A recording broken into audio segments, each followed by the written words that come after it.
تو حالات جو ہیں وہ بالکل مختلف ہوں گے. یہ میرے خیال میں غلط چیز ہے کیونکہ اس میں اسٹرکچرل ایشوز بھی ہیں. نہیں یہ غلط بات ہے.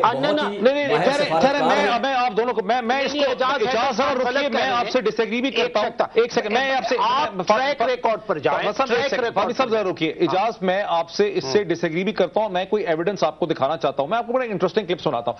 اب سے چند ہفتے پہلے جب این پیٹرسن یہاں سے جا رہی تھیں تو ان کا ایک الوداعی جو آخری انٹرویو پاکستان میں وہ صرف ہم نے کیا, اسی پروگرام میں نے ان کا انٹرویو کیا, اور یہ انہی دنوں کی بات ہے جب باب وڈورڈ کی کتاب اوباماز وار آ چکی تھی, جس میں باب وڈورڈ نے لکھا کہ جب وہ 2009 میں این پیٹرسن کو ملے افغانستان سے ٹریول کر کے, تو این پیٹرسن نے انہیں کہا کہ پریزیڈنٹ آصف علی زرداری انفارچونیٹلی ہمارے ایلائے ہیں, ہمارے ہمدرد ہیں, مسئلہ یہ ہے کہ یہ مسٹر بے نظیر بھٹو کے رول سے آگے نہیں بڑھ پا رہے ہیں, انہیں گورننس کا کچھ نہیں پتا, ان کو سر پیر نہیں پتا, یہ گورن نہیں کر پا رہے, ان کے اندر یہ کیپیسٹی نہیں ہے. میں نے این پیٹرسن سے پوچھا کہ باب وڈورڈ یہ کہتا ہے. این پیٹرسن نے جواب میں کیا کہا وہ ذرا میں آپ کو سناتا ہوں, ذرا وہ دیکھیں, پھر میں آپ کو بعد میں آگے کوسچن ریز کرتا ہوں. But I will remind you that, look, there has been a very popular book, Obama's War by Bob Woodward. And he writes at one place when he actually travels with Jim Jones. He's traveling from Afghanistan. He arrives in June of 2009 in Islamabad. And he quotes you, that the US Ambassador Ann Patterson, quote, "I worry that all of that is just going to blow up. Zardari does not know anything about governing. He will never get out from being Mr. Benazir Bhutto. But he's basically on our side." Let me say first of all that Mr. Woodward's book has a lot of what I would call exaggerations. But again, let's not talk about Mr. Woodward's book, because a lot of it has gotten a lot of publicity, and I've told members of the government that a lot of it is, shall we say the least, not in accordance with my recollection.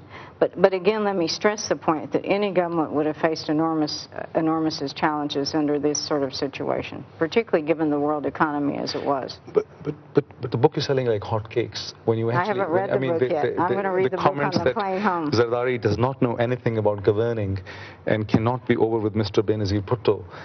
I'm going to read the book. I haven't read the book. اچھا ناظرین, ابھی آپ نے دیکھا کہ جب N Pietersen سے میں نے یہ پوچھا کہ آپ نے آصف علی زرداری کے بارے میں لکھا ہے کہ آصف علی زرداری کو گورننس کا کچھ نہیں پتا, آدمی اچھا ہے لیکن گورننس کا کچھ نہیں پتا بیچارے کو, تو انہوں نے کہا کہ نہیں دیکھیں باب وڈورڈ نے بڑا ایگزیجریٹ بھی کیا ہے, میں نے باب وڈورڈ کی کتاب بھی نہیں پڑھی ہے. اب میرے ہاتھ میں وہ کیبل ہے جو وکی لیکس نے ریلیز کیا ہے, اور یہ کیبل ہے 4 فروری 2009 کا, جس کے پیرا 5C میں این پیٹرسن, اور اس کے آخر میں این پیٹرسن کا نام بھی لکھا ہے. تو اس میں این پیٹرسن یہ کہتی ہیں کہ while far from perfect, you will find Zardari is pro-American and anti-extremist. We believe he is our best ally in the government. ٹھیک, اس کے آگے ایک واقعی دلچسپ چیز اور بھی لکھی ہوئی ہے. We believe, however, the reports of Zardari-Gilani tensions are exaggerated. Gilani knows his place and will toe Zardari's line. یعنی ایک تو یہ کہ زرداری صاحب ہمارے بہت بڑے الائے ہیں, ہمارے بہت بڑے حمایتی ہیں, ہمارے ہمدرد ہیں, لیکن انفارچونیٹلی اور مطلب بیسٹ الائے ہیں, اور یہ کہ گیلانی صاحب جو ہیں وہ ان کی لائن ٹو کریں گے, گیلانی صاحب کو اپنی اوقات کا پتہ ہے. نیچے ایک پیراگراف 8C ہے جس میں این پیٹرسن لکھتی ہیں, However, Zardari is more adept at political maneuvering than governing. اچھا, اب یہ اسی ٹائم پیریڈ کے مور اور لیس این پیٹرسن کے ناظرین خیالات ہیں, ان کی تھاٹ ہے, جس زمانے میں باب وڈورڈ کی ان سے ملاقات ہوتی. اسے کہتے ہیں, اس لیے میں کہتا ہوں کہ وکی لیکس جو ہیں وہ صحافیوں کے لیے, ہسٹورینز کے لیے, اسٹوڈنٹس کے لیے, دنیا بھر کے وہ جو لوگ ڈپلومیٹس ہیں ان کے لیے ایک بہت بڑا گاڈ سینڈ, یعنی آپ کہیں کہ گولڈ مائن ہے. کس طرح سے آپ دیکھتے ہیں کہ ڈاٹس کنیکٹ ہوتے ہیں اور چیزیں جو ہیں جڑتی ہیں. اب یہاں پہ میرا سوال جو ہے آپ کی طرف بھی ہے, اجازت آپ کی طرف بھی ہے, اکرام سہگل صاحب کے پاس چلتا ہوں بہت دیر سے. زرداری صاحب کے کیریکٹر کو ہم کیسے دیکھتے ہیں وکی لیکس کے بعد؟ دیکھیے جی, ان کی کیریکٹر تو بڑا بری طرح سے ایکسپوز ہو جاتی ہے, کیونکہ اگر آپ دیکھیں اب این پیٹرسن کی اسٹیٹمنٹ, اور پھر آپ دیکھیں کنگ عبداللہ کی, کراؤن پرنس UAE کی, اور باقی بھی آپ اگرچہ چیف آف آرمی اسٹاف کی آپ جو کنورسیشنز ہیں ایمبیسڈر کے ساتھ, تو زرداری صاحب کی کیریکٹرز پر تو کافی ڈسپیرجنگ ریمارکس ہیں. ان کی دوسری جو ان کی پولیٹیکل ایبلٹیز ہیں اس پر تو خیر ہم سب داد کرتے ہیں, بیکاز جتنی کاؤنٹس ان کے خلاف تھیں اور وہ سروائیو کر گئے ان سب کاؤنٹس کے علاوہ, اور ایٹ دا سیم ٹائم انہیں پولیٹیکل فورسز جو ہیں انہیں الائی رکھا ہے, اس کی تو کوئی شک کی بات نہیں ہے.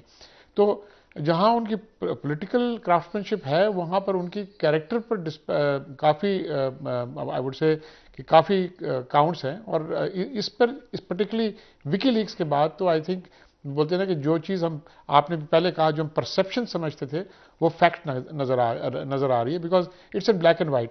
دوسری بات یہ بڑے لوگ اب اس پر آپ نے بھی اس پر ذکر کیا ہے یعنی آدمی وہ کہتے ہیں امریکنز کہتے ہیں کہ بڑے اچھے ہیں, ہمارے حلیف ہیں, ہمارے اتحادی ہیں, پرو امریکن ہیں, لیکن مسئلہ یہ ہے کہ ان کو گورن کرنا نہیں آ رہا, گورن کرنے میں وہ بہت زیادہ کمزور ہیں. بات یہ ہے کہ کنسپریسی تھیوریز تو بڑے باؤنڈ ہوتے ہیں.